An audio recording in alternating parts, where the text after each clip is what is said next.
This podcast is for a mature audience and may be viewed as inappropriate or insensitive to some. Listener discretion is advised. The intention is to share conversation of like and unlike-minded individuals as they try to be the best them they can be in a life full of challenges, searching for love, acceptance, and positivity. Call 669-241-1422 and share yourself or catch up with Sweet Baby J for an anonymous face-to-face interview. Feel free to call in with questions, stories, thoughts, or anything you would love to talk about and share. Nothing is off the table when talking sweet with Sweet Baby J at 669-241-1422. Ladies and gents and ladies, once again, you are here talking sweet with Sweet Baby J. As always, a no face, no case scenario where we extend the opportunity for our guests to be anonymous or not. We have this stallion on the phone. Young Stallion, would you like to be anonymous or not? Anonymous, brother. What I always recommend. What's good? Hey, man, listen, it's always a Gucci day, even while I here talk to you with COVID. Gosh dang it, they got me. Man, brother, it'll be all right, man. Don't worry about it. It's all in the mind. It's all in the mind. Man, listen. If you don't mind, it don't matter. It's the truth. If you don't mind, it don't mind. It is the truth, man. Listen, have you had COVID? Yes, I did. You did. How was that experience? Yeah, it made it a guest appearance, man. An unwanted guest appearance. When you had it, did any of your other family members have it at the same time, or? So we didn't get anything. Nothing happened. The second we went to like a local space, I don't want to put that space on blast, but we went to this local space, not in the state, but in a different space, in like a domestic, because we flying all the time. That's when it came about. I still don't know how the hell it happened, honestly. When we came back, it was just interesting that everybody but my son had it. And I was like, yo, that's just insane. This thing is really not playing. Yeah. So, yeah, that's what happened. But everybody but my son had it. Wow. That's your question. That's wild. It's crazy that as a parent, are you married? I got to ask that question. Yes, I am. There you go. Well, as a parent, as a husband, you have to look out for your family. And at time you catch something like this as a pandemic, there is no blame that can really be placed or anything like that. For some people, there are. Some people are just out there wilding. But you find yourself, for me personally, feeling a little guilty, like what could I have done better to protect myself? Myself and my daughter has it right now. She's super Gucci. I'm Gucci, Fendi, and Prada. But and not being sponsored by anybody, we're open to it. You feel that guilt that you have to take care of your parent, your parents, well, everyone. It's definitely wild. But I got to ask you, because we had some conversation, right? Yes, we did. This sort of segues into it on being the king of your kingdom, being the head of your household. And boy, oh boy, when you are not holding that role, you are leaving wiggle room. Yes. Indeed. Yes, indeed. If you're going to leave wiggle room, man, you better be ready to wiggle out, because someone might just push you. Somebody might just push you and he ain't going to like it. But just to start off, because we're going to have fun today, brother. Just want to let you know. When you talked about the COVID thing, you have to really understand, just as that wiggle room that you explained, how you going to take care of it? Because every single day, I like to say the universe has a secretary, and the secretary takes notes. Oh my God, those notes are painful if you're not careful. If you're gonna go ahead and have a situation like you just explained, where the whole family has a problem, there's a concern, and they don't even know the magnitude of how bad it is or how serious it could get. You have to come in and say, listen, I'm going to protect the best I can. I'm going to do the right thing and make it happen. Because if I don't make this happen and have a solution, then this whole team is going to look at me like, yo, dude, what's up with your leadership? Like, what's going on? I thought you had me. The worst thing you want is your children and wife looking at you like, yo, dude, I thought you had us, man. Wow. Head down, walk away. You kind of felt that, right? So when that happened, in my mind, I said, you know what? We need a solution, and I'm gonna bring it. So what I did was, we were camping in the house. It went as such. We had a quick huddle. So I said, family meeting, let's go. Met up in the living room on the rug, sitting down Indian style in a circle and saying, listen, this is what you're going to do. This is what you're going to do. Now, this is what I'm going to do for everybody, and this is what I'm going to do for me. And then everybody strategically did that, and they stuck to their grounds. Everybody had a corner holding their fort. It was a war up in his crib. Nobody could speak or touch, look at each other a certain kind of way. I'm kind of exaggerating, but you know what I mean. Everybody was their own island for the better of the whole entire family. You know something? And that's what we did. Yeah, what's up? You mentioned it was like a war. I think if a lot of people did things as if it was war, they'd be stronger units, because you are the person that's to the left and to the right of you. That's your squad, and you're going against the world. Sorry to cut you, man, but No. I hit. But the thing is this also, the only way you're going to win this war is everybody in your circle is mentally strong. Yeah, you got to be physically and all that kind of stuff, be quick. When you're mentally strong, that's when you're going to win, because you are committed and devoted for the results that you are setting your mind for, and nothing else. Go ahead, bro. Has there ever been a situation for you? Now, we keeping this anonymous. We keep it 100, real lives, real talk. Has there ever been a situation for you in which you found yourself mentally or physically not to where you should be? And has it ever presented issues for like your relationship, or maybe your wife has, you know, or maybe in a past relationship in which it created wiggle room for someone else, or someone left wiggle room for you and you took, and we got to talk about it, brother. We keep it 1,000. Oh, man. Oh, bro. Okay, you good, brother. Listen to this. Okay. There's a couple of stories, my man. All right. We got time. So, thing is this. There has been wiggle room. Listen, the thing that you have to remember when you're getting married, I remember this when I first, the only, right? And I only got married once, and I'm only going to say that way. And early in our marriage, the biggest mistake that I made that my wife and I talked about, that we both made, is that we were legally married, but still living a single life. Oh. If you understand what I mean. Oh, and all too well. Yeah. So that is something that came with a lot of pride, a lot of jealousy, and just communication that was not happening. And we weren't huddling up, having a conversation as to what we want that image of marriage or a courtship to be. And the problem with that is that it did lead to your question that you're asking me now. And that was a problem where it left high risk, let's just put it that way, of wiggle room for something else to come into the picture. And it did. You know what I'm saying? And when it presented itself, it's like, okay, what are you going to mentally do to get this done, and how are you going to execute it physically? Because you can think about it. What are you going to do in terms of your actions to support that thought that you just processed in your mind? Because that's the completion of it. So hold on. I'm going to get all in your tea. Something did happen from that? Something happened from what, the wiggle room you're talking about? That wiggle room that we're speaking of. Was there someone stepping out? Was it you? Was it her? It was both of us. Oh. You know, when the picture is not clear between the both of you, you're going to think it's legal to do a lot of things that are not right. Well, you know, and that happened. I got to ask, moving forward from that, because a lot of people say, if my husband ever cheats, it's over. If my wife ever cheats, it's over. Me personally, I feel that's very unrealistic. You have this great person that may have slipped up, made a mistake. That's the same reason why people don't go on parole. So they get that time to get their life together. Just because you got married when you were 22 doesn't mean that, one, that you're also going to be with this person when you're 42, but that doesn't mean that you're not going to change. You can change for the better. You can change for the worse. Sometimes to change to the better, you got to get a little worse. So how did you guys pull it back together? We had to have those ugly conversations to sum it all up. Why did this happen? We had to realize that the way we saw it was completely different.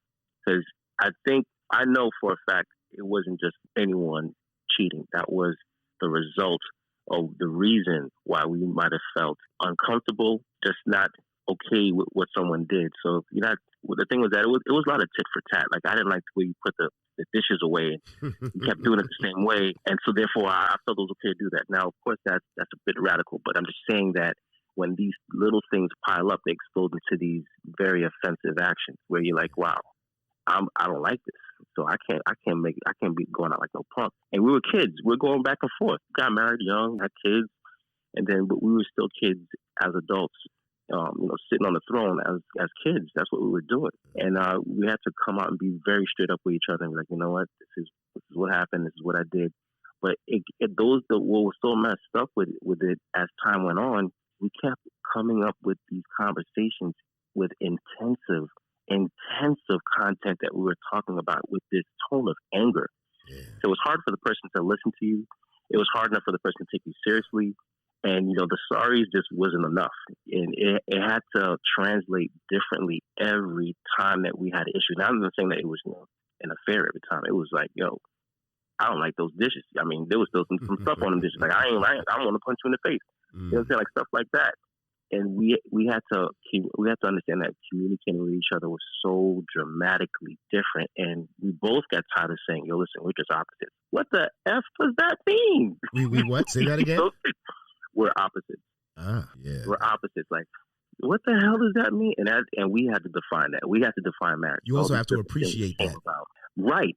But it can't be an excuse where you don't have to put any effort into what you didn't honestly put yourself into, which you don't. I mean, sometimes people don't want to talk about it, and that goes into what I feel like you're getting towards, which is a really good conversation as to the wiggle room. So a decision has to come in place where, yo, listen, I'm either going to put myself on Front Street and understand what I need to do better, or I'm going to just keep pointing the finger at the person opposite of me, because it ain't me. You know what I'm saying? It's you. Can't do that. And, you got caught, not me. Like, stuff. This is so many silly things that people say. You're saying this, and I'm here literally thinking about the fact that I've been married, going on, I don't even know, some teen years. I forget after the first one. But it's so easy to point the finger at the other person and not say, hey, listen, I did this, whatever the case may be. Sometimes you just got to, I hate when people say, or it's usually women, just being mad about it. Nah, man. That can be very hurtful sometimes, and sometimes you find yourself being very dishonest with the person that you love. Yes, with a side chick or whatever. They know all that. It's like whatever. You don't really care, but when you care, sometimes you be a little dishonest. But then when that person is aware of what's going on, and to now have to, bam, hit them with that truth. It's like you also have to be careful what you're asking for, because the truth can be very hurtful. It is. And you know what? I'm sorry. I'm really, really sorry, but I want to point this out. I want to let you know it wasn't just like an affair with a person. I want to make that very clear. It was things that you would expect of a person that you're living with. Now, remember, we're married, we're living together, we have children. Or at least at the time when we started, we didn't have children. But then when we had a child, it was like another level of conversation, because children change everything. But what I want to let you know, it wasn't necessarily an affair with a person. It could be not committing to a word that you promised. It could also be an action that you repeated that they translated differently. Because my wife is not from the same country that I was raised as. You know what I'm saying? Or the culture that I was raised in, I should say. Our cultures are completely different. But the thing is, her family sees things a bit different. Like, my family is a lot more traditional, so it's a lot more contemporary or whatever, where they are open to do things differently. They're like listening to all of different ways to go about things. And for us to come to a common ground, we butted heads so many times. So a lot of the wiggle room was created when the person doesn't feel like they're being heard. So I just want to make it clear, it's not necessarily an affair with someone. It could also be someone that feeling like you're giving them the space to be identified and be present and be accepted. So therefore, they always feel like they have to create these assumptions in their minds that are not necessarily true, to make them feel like they have to defend themselves, not only personally with your partner, spouse, but publicly with their family and their in-laws, because they feel like they have to make a point. And that will create a tension between the two people that are in courtship. That could make them feel like, you know what? Wiggle room don't look too bad right now, son. Stuff like that. And they'll go out and be with people that will influence that wiggle room, and they'll stretch that wiggle room to like an open space. Yeah. And that's the place you don't want to be, and that's the mental space that you have to be in if you want to make that difference. But sometimes it's necessary, bro. Sometimes, now that I'm thinking about it, sometimes that wiggle room is necessary, because sometimes you got to take a step back to launch forward. But listen, man, it's different for everybody. You're right. Also, I just also want to be clear on something now.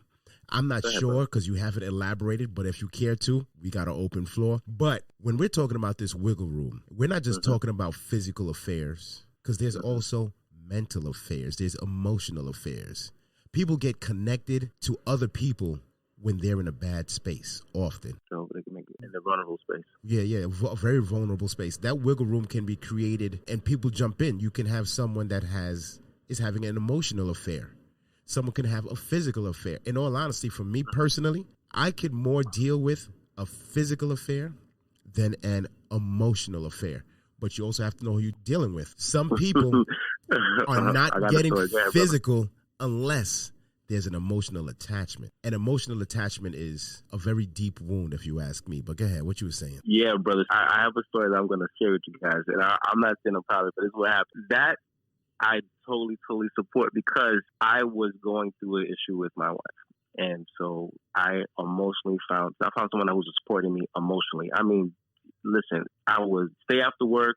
I would be at home talking to the person or texting them. Yeah, man. So listen, emotionally, the person was there. And this was happening for like years. And I didn't think nothing of it. It was not a big deal. I was home, spoke to my wife, everything, no big deal. Or I didn't speak to my wife, and I was just present. I was right there. And I didn't think it was disrespectful at all because I'm like, listen, I ain't doing nothing with her. We're not touching. We ain't doing nothing. There's no big deal. She's emotionally there for me. And I was like, you know what? This is safe.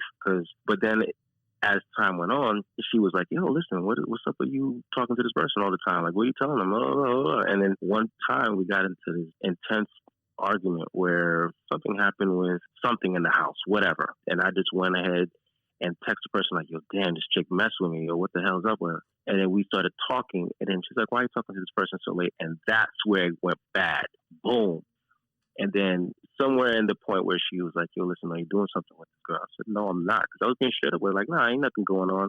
She completely denied it, brother. Like, yo, you got to be doing something. There's no way this person's constantly calling you and texting you and this and this and this and that. Listen, I like, yo, listen, it's not that deep. Like, leave it alone. And she said that for a while, and it came to the point where I'm like, you know what?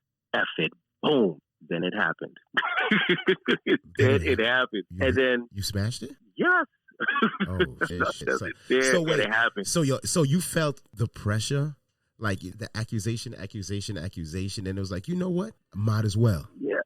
I think that was something that I have to say was an experience that I don't ever want to redo again, because when I look back at it, I'm like, I broke trust. Because when I say something, it's my word. And when that happened, I was thinking ignorantly. And I was like, you know what? If she's going to blame me for it, might as well just go ahead and do it. Because, sometimes you have people that are so strong-minded, they're going to keep at it, and they're never going to let it go. And I'm like, you know what? Might as well bring some truth to this story. If I'm going to be guilty, I'm going to be all the way guilty. All the way. And I would say it's probably not the best thing I ever would have done, but I would have done it differently then with the way I'm thinking. That comes with experience. So I'll say it happened for a reason. Let's just say that. That's why I said, a lesson that's learned. That's why I said sometimes you got to take a step back to launch forward, because of that. I'm pretty sure that's not something that you will allow to happen again. I mean, one, you've lost a friend and you've compromised your relationship, but thankfully it seems like you've grown from it. You as a unit have grown from it. Oh, of course. Indeed. So in talking about that, of course, when she found out, I was straight up with her. I'm like, yo, listen, and this is what I know sparked this conversation. I blamed it on her. And I said, listen, emotionally, you ain't there for me, you don't this, you don't that. And I kept on pointing the finger at her. And I said, because of what you didn't do for me. And I don't feel like I deserved that. And she didn't know how to respond to it. Instead of, the easy thing to do is just argue back, right? So she just returned that same energy to me, and we kept going at it for like months, to the point where like, you know what? I'm done. I am done. You know what I'm saying? That kind of stuff. And then it came to the point where we're like, you know what? If we want this to work, and this is the conversation that we have often, is that if we want it to work, these are the things that we have to do. And we had, again, the ugly conversation. But the reason why I mainly have that conversation is because I'm like, yo, I don't want nobody else coming in here. I'm thinking like a dude. Like, I don't want nobody coming in here taking over my job. This is what I want. This is my family. I'm from years. Since I was a kid, all I wanted was my own family to like be close to. Like, every man loves their children. Every man loves their wife. But the second that man isn't secure in himself, he's going to find all these pockets to make excuses to interrupt or possibly destroy that family. True. And that's really his own problem. So the wiggle room will never exist unless you're strong-minded enough to know what the hell you want with your family. Things happen. If the family's not for you, the family's not for you. Just keep it going. Be a man and be responsible for what you started. But if you're not learning from it or knowing what you're putting in risk of that, that's your problem, man. And somebody else will come in that wiggle room and be proud of that treasure you left.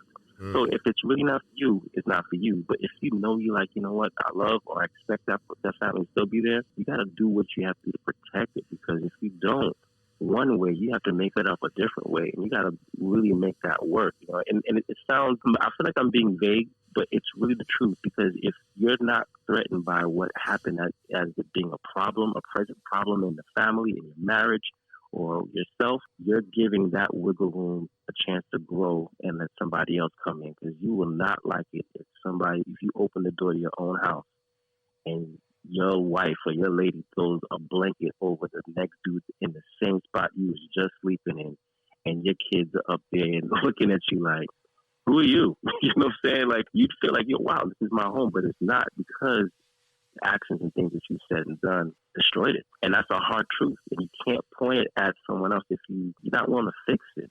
Or at least finding a way to fix it some kind of way. I mean, that's my response to that. That's how I personally feel. I'm not expecting everybody else to understand. I'm not expecting every man to be mature enough to understand that. But if it's important to you, man, you're going to do everything else to keep it. You're going to do everything to protect it.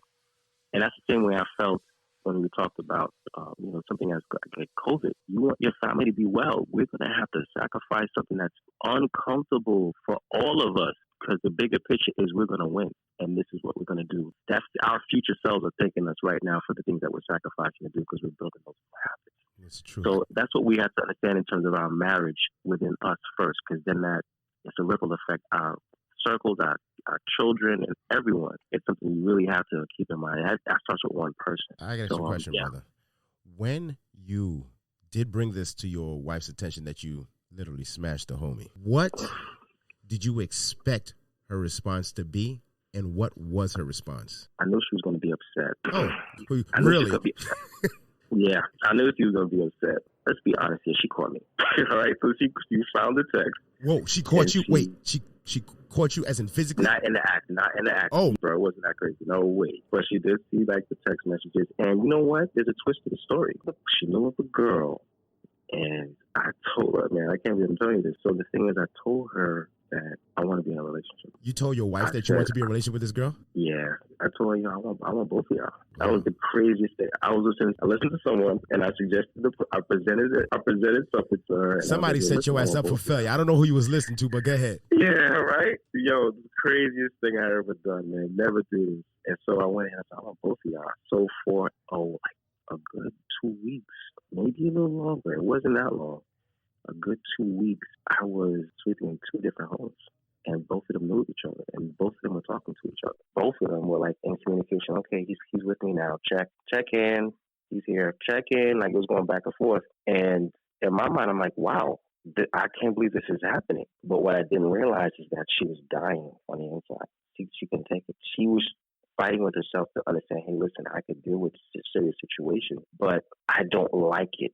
And of course, she called me, but then she said, okay, so give it a try. But she didn't like it because it was eating up slowly. But what I didn't realize is that I was losing trust that I could never gain back from her because of what I was selfishly doing. But that's something you could never get back. She okayed it. But in a minute. But she was dying inside. She was dying inside. Why did she okay every single day? Why did she approve? Because she approved it because I told her that this is someone that is emotionally supporting me in a place that you cannot. Oh. Everything that I'm asking you to do and I want from you because I love you, you're not giving it to me, so I'm going somewhere else. And all I want to do is just be with her, and then I come back to home to you. So don't think that I'm not leaving you. I'm just going to be here with you, but go to her at times. And I'll be home. I'll be here with the kids. I'll be paying the rent. I'll be paying the bills. You need me for something, I'm going to be there. You want me to be with the kids, I'll be here. Like, we were co-parenting courtship manner, and it was just crazy. But what I didn't realize, as I was saying, is that I didn't realize that I was losing trust every minute of the day. Like, she was thinking about this every day. It was affecting her, and I didn't realize until it compounded to a point where she just got explosive. I was like, yo, I ain't down with this. Wow. Which was a good thing for in the sense, because at the end I still want to be with her. And I was like, yo, listen, all right, it's done. You know what I'm saying? It's done. Yeah, you got to be intentional with who you want to be with. So you really brought this to your wife's attention that, yo, this is what I want. This is what I want to do.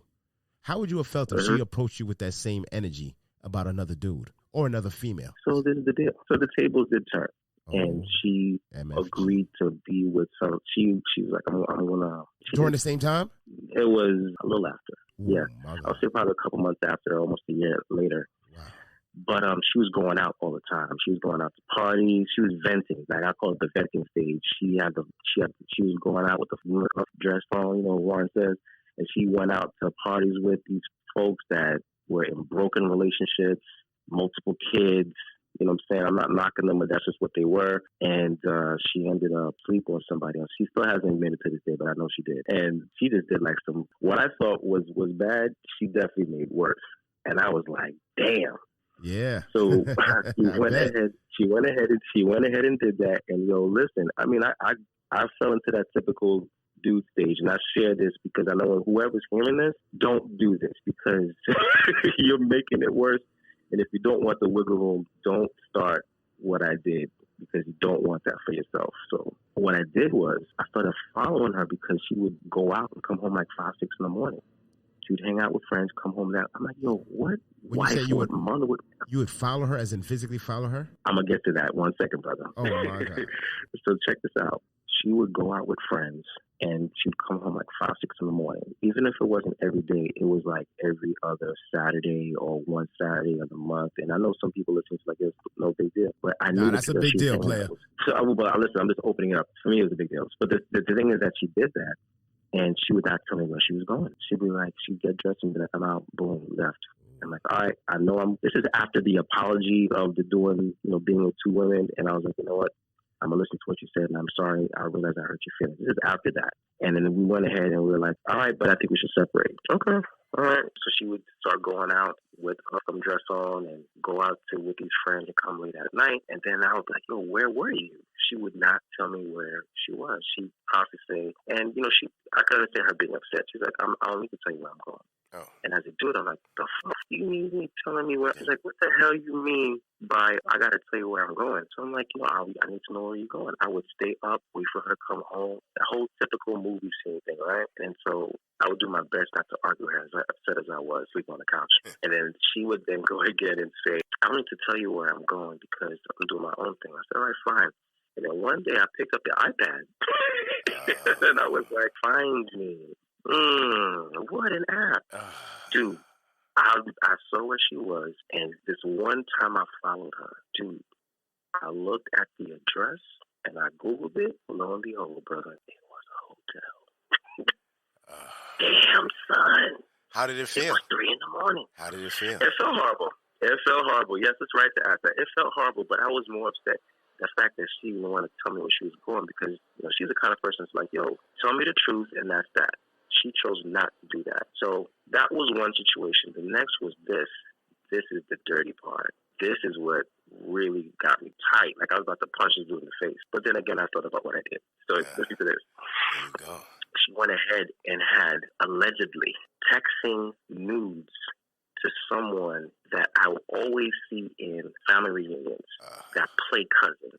I don't know if it's a real cousin, kissing cousin, whatever, but it was titled as a cousin. And that dude was sending dick pics to my wife. WTH. And then I confronted her about it, and she would deny it up and down. I don't understand. This is her cousin. Why that makes sense. Allegedly. I don't know how she's her cousin, but he's always been in a picture while we were dating. Well, actually, I knew him before I was dating my wife. That's another story. But we weren't necessarily cool, but we acknowledged each other. But I didn't know how he was connected. He could be like a close family friend that people call cousin. It could be a distant cousin, a third generation, whatever. But this dude is in the circle of family, and he's sending dick pics to my wife. I got a fucking problem with that. Whoa, so not uncommon. Me being a dude, I addressed it. Right. Me being a dude, I addressed it, and she kept to her story the whole time. I'm talking about years, still sticking to the story. Still sticking to the story? Yeah. I went to the, and I'll get to that too. I went ahead, I confronted the dude. I went through the dude's phone. I went through her phone. I saw that they had all these different images. I'm like, yo, listen, I'm gonna keep it cool. I'm gonna take all this information, store it, just in case something blow up. This is my exhibit A through Z. That's what I got. And I just left it alone because I had to kind of reflect on myself. I'm like, you know what? This is something that I kind of brought on. But it was something that I just didn't feel like it was dope for her to continue doing. I just wanted to voice that out. But she was blocking everything I was saying. So I said that to say this. When you are doing all your actions, these are the ripples effects that happen in terms of having that wiggle room. And if you don't have the right mindset, and if you don't really want it, it can go any way you want it to. I could easily let go and be like, you know what, bitch, that's you. I didn't like it. You played yourself, I'm out. Or you're going to be like, you know what, the communication that was not happening, the honest conversations that I should have had, or we should have had, or I should have ignited, all these things would never happen if that conversation took place. And that's the only way that your wife, your spouse, anyone who's important to you will take you seriously. See things ahead of time, so therefore these things don't present themselves. And you can live a whole lot better. Your health will be better. Your mindset will be better. You go to sleep a whole lot better. You wake up in the day, go through everything a whole lot better. You be clear-minded because you don't have no bullshit to bring to nobody and no bullshit to throw in your own damn face. So solid. You know what I'm saying? Because it'll be the worst when your kids look at you and be like, damn, I thought you was the man. Yeah, homie. You? Yeah, exactly. You know so what I mean? I gotta ask this, man. So you guys have been through these issues. Uh-huh. You're still together. Is there ever a fear on either one of you parts that this is something that can present itself again? And if that is the case, how do you deter from that happening? How do you move forward and say, hey, listen, I hear your pain, and I don't want that pain to be there anymore? Or are you like, yo, listen, I know she'll do it again, or I know he'll do it again. Like, how do you maneuver with that? I can't speak for her, but if she ever wants to bless the mic, we got time. Hey, yo. So, and not like that. I can't speak. Yeah, I'm glad you caught that. But anyway, I can't speak for her. But I'm not looking for that to happen again, because that's not the kind of life I want to live. And I think we communicate differently. Let me just back up a little bit. So what I did at one point is that I had her understand the love languages, and I had her understand that, the way you see courtship, the way you see love and attention and safety and all these different things with our children and ourselves and even with you is different. And that needs to be vocalized between us, because sometimes when you don't do that, you don't even know what the hell you're looking for. You're just looking for, your life could be filled with just complaining and not understanding what you really want. And complaining is just a waste of time. So in terms of the question that you're asking me, I'm not looking for that to happen, because I've committed to so many things with her, from the truth, the honest conversations that we have, from the experiences that we've had. And the love languages came where I didn't have to expect her to say things, even though that made sense to me. Is in her actions, I can understand that she loves me. And the actions, I know that she supports me. Even if she doesn't see my vision, or even she doesn't understand where I'm coming from, she's being different in understanding that I'm going to have to understand that he sees something that I don't. And I had to do the same with her. I trust her with things that I don't really see at the immediate time, and therefore I trust her. So I had to let her know we both have to communicate that. And until we communicated that, that's when we gained more trust. And every single accomplishment, like when you check it off, things that you plan together and you check it off the list, and you look back and like, damn, this list is not long. That's when the trust that I mentioned earlier that is lost is gained. And that took time to learn. Yeah. There's another factor into this, because you mentioned the fact that this was a play cousin, kissing cousin, whatever kind of cousin. Okay, let's talk about it. Now, I can only imagine, I got to ask, did this ever become an issue in which family was now wary of? They were aware of what was going on, or that there were issues, or did you prevent that from being the family tea? What's up? So the typical thing to think is, what does everybody think? And when you go through that enough times, or when you really see what it really means, you don't give a fuck what anybody thinks. I don't care if they know. They're just watching the show, or they either adding fuel to the fire. But it could only be extinguished between the both of you. That's where it really comes down to. When you're married or in a relationship, it's not everybody. It's just words. They're powerful, but they're just words. The question is, are you going to go through that war with that person? Is that person going to fight with you against that? So I used to think, what do they know? And they probably did know. But the point is that she made a decision because we had that honest conversation. And I'll just put it out there. I told her, listen, whether you want to do it or not, you met this guy in this house, I'm walking off out. And I mean that shit. I looked her dead in the eye, and I walked away. She said nothing. Until this day, he cannot come in my fucking house. He can go downstairs. If she has something to hand off to him or whatever, any exchange real quick, come the fuck back upstairs again. He cannot come in my fucking house. If he does, I'm going to smack the shit out of him, or I'm going to walk out the house. So he's never coming to my house. Yeah, I get you. I get Period. you. I get you. I You know what get I'm saying? you. Because that's the level of understanding that has to be met. There's no exception.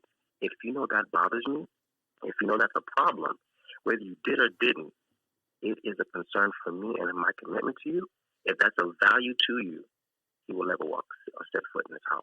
I get you, man. But what I'm asking about is Right.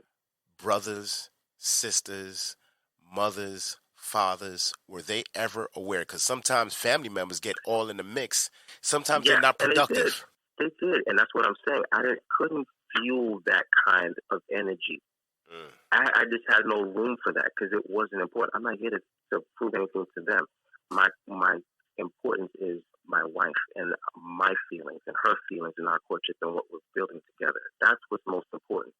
People are going to be like, okay, this was wrong or it happened. But if it continues to happen, it's because she let it. It's not because they're talking about it. It's because she let it happen. Yeah. So it's either, the bucket could be spilling. You're going to keep tipping it over. You're just going to hold it right and keep walking. It's really how you're going to look at it. And that's why, for me, it's the mindset. And if the person doesn't want to do that and you want to keep being with that person, then there's your answer. Yeah. You're not going to accept it, keep it moving. But if she's committing to that tells you something. So there comes a bigger job. And then that checklist of trust that I was talking about, you have to keep going through that together to fill that up, to make up for what happened. Because if you, like you said before, the past is the past. It happened. Keep moving. I have no time to sit down and cry about it. I mean, you feel like it. I mean, come on. Let it out for a little bit. All right, pat back. You know what I'm saying? Get a tissue, wipe it up, blow your nose. Get right back up. Keep going, man. Come on. You got other stuff to do. You got other lives depending on you. You ain't lying. Now, man, listen, bro. I did not know we was going to go here, but it's the truth. That wiggle room does create room for so much. And I just want to add this: the wiggle room. It's funny we're calling it that, but anyway, the wiggle room is a chance for a man to really recognize what he thought made sense really doesn't. You said made what? It made sense. What you thought made sense. So it's an opportunity to say, it's a moment to check you and say, yo, listen, this is not cool. This is going to change whether you like it or not, or it's going to change if you don't do anything in time. That wiggle room is a time to wake up. What is really happening? Wow. So yeah, go ahead. I just want to say that. No, bro. You hit so many different things, man. You got me here thinking. Woo. Hey, listen, that wiggle room, as we said, it's not always physical. It's emotional, and that emotional wiggle room can lead to something physical. All of it hurts. You're hurting yourself. You're hurting someone else. You hurt someone else. That person might end up hurting you. But at the same time, it does happen. People are human. The fact of the matter is, what are you going to do with what happened? Are you going to stay? Or are you going to go? And if you do go, just know that you can also be doing a whole wash, rinse, repeat with someone else. Yeah, bro, about that. Uh-oh. One more comment. Do you mind? Yeah, one more sure, comment. Go ahead, bro.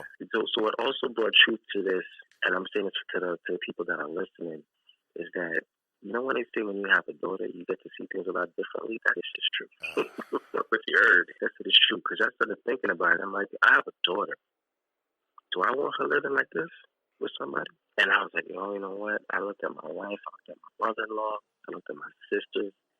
I said, you know what? I should have fucked up. And I just stopped.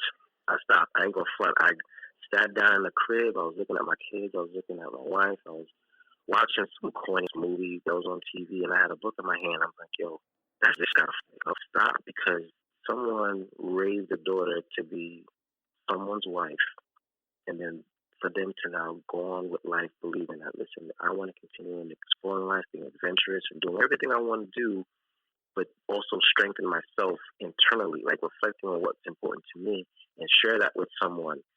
And then, not to get corny after all of this, but the point is that, how serious are you taking the relationship that you're in? Because that's going to make you better. How you conduct yourself, what you contribute to it, what you guys laugh about, what you cry about, how you build, how you join forces with someone, all these things. When you really look at it past all the vanity, it's really something that strengthens you. And then what's so beautiful about it is that when you especially have children, they feed off that energy. You know when somebody walks into a club and they're like, yo, this club is vibrant, everyone's dancing. You could tell when everything's perfect, you want to stay. Is your relationship in that same vibe? Is it something that makes someone say, I want to stay, and my kids are going to be like, I want to have the same kind of energy and be honest to myself, all these great things. That's what it comes down to. And again, I know it sounds corny, but it's really the freaking truth, at least for me. I can only speak for me. It makes me better just being honest about that. So I just want to say that, because if you don't, that wiggle room is going to come about. We keep saying that wiggle room, but yeah, that. Yeah, well, you touched on a whole nother thing, that wiggle room that's presented in our relationships can also have some guidance as to how we maneuver as parents. And and these kids' eyes are open. The kids' eyes are open, and we want to make good husbands and wives, good stewards of life. Great ones, man. Great ones that people remember for generations to come. Yeah, bro. Talking a lot, man. Listen. It's always fun, brother. Absolute it's pleasure, always fun. brother. I didn't know we was pleasure. gonna go this deep either, brother. I didn't know we was gonna go this deep, man. You made me open up the diary, brother. Come on, my goodness. Why'd you do it? Why did you do it? Bro, listen, that's what happens when you're here on Talkin Sweet, man. Nothing's off the table. There you go. Tell him, baby. Nothing's off the table when Talkin Sweet. You're here with Sweet Baby J. It's always a no face, no case scenario where you get to share your identity or not. But at the same time, we're talking about real lives, real people, and the real deal. Man, you're great, brother. And I really hope what I said either ignites the conversation with someone with themselves or with their partner. But most of all, man, thank you for letting me talk and vent it out and just having this space for people to talk. Because, people act like talking is a horrible thing, but it's such a great therapy. It's a medicine. And there's the times that we're in right now, people really need to understand how strong their actions are, what they're doing, and how important it really is to them, or how much it's really hurting them, and they don't even realize it. And that's a true cancer, because it can get very toxic. So thank you for this outlet, brother. Real talk. I'm a fan. Always an opportunity, bro. That's about it.